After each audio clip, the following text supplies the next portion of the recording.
What's the deal, y'all? This your man King Eric, the media assassin, coming to y'all with another video, doing an album breakdown here, as a matter of fact. And I want to talk about Snoop Dogg's The Last Meal.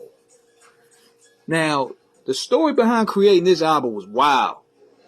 The Last Meal was the concept of this was Snoop's declaration of independence, meaning that the last meal, meaning that this was going to be the last time these labels, these corporate sponsors, and all these people that control the Snoop Dogg name were going to eat off him, most notably Suge Knight.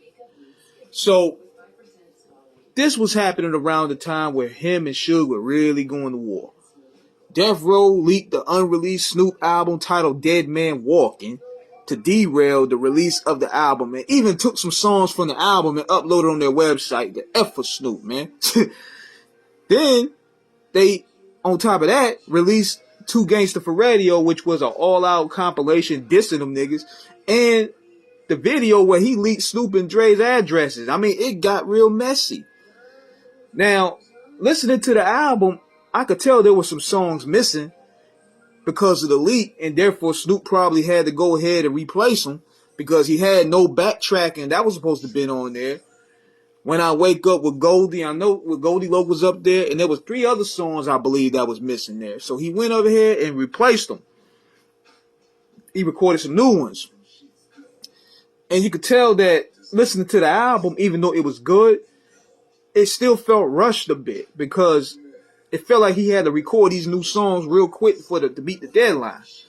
Now, he reunited with Dr. Dre, which was great, and went back fully to the West Coast, like Hennessy and Buddha and Lay Low, which featured the East Siders and Master P and Nate Dogg. Those are like 2 of Dre's contributions to the album. But for the most part, you had people handling the album like Timbaland, Battle Cat, Jelly Roll, Superfly, and Meech Wells, Scott Storch as well. You could throw him up there. But I'm not gonna lie to y'all. I'm gonna keep it buck. I did not like that Snoop Dogg What's My Name Part 2 joint. That joint was corny.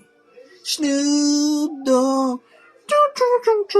I mean, them Timbo beats was whack.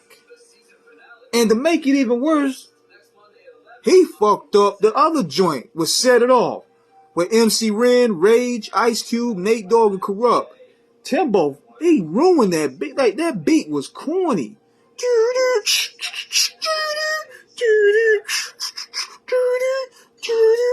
That beat was awful. I'm like, Timbo, really? Really?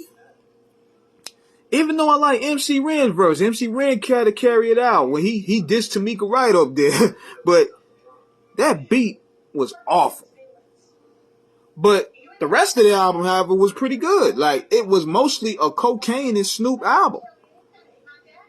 Big shout out to my man Cocaine. Gave him some soul on True Lies, Go Away, Break Fluid, my personal favorite, Stacey Adams.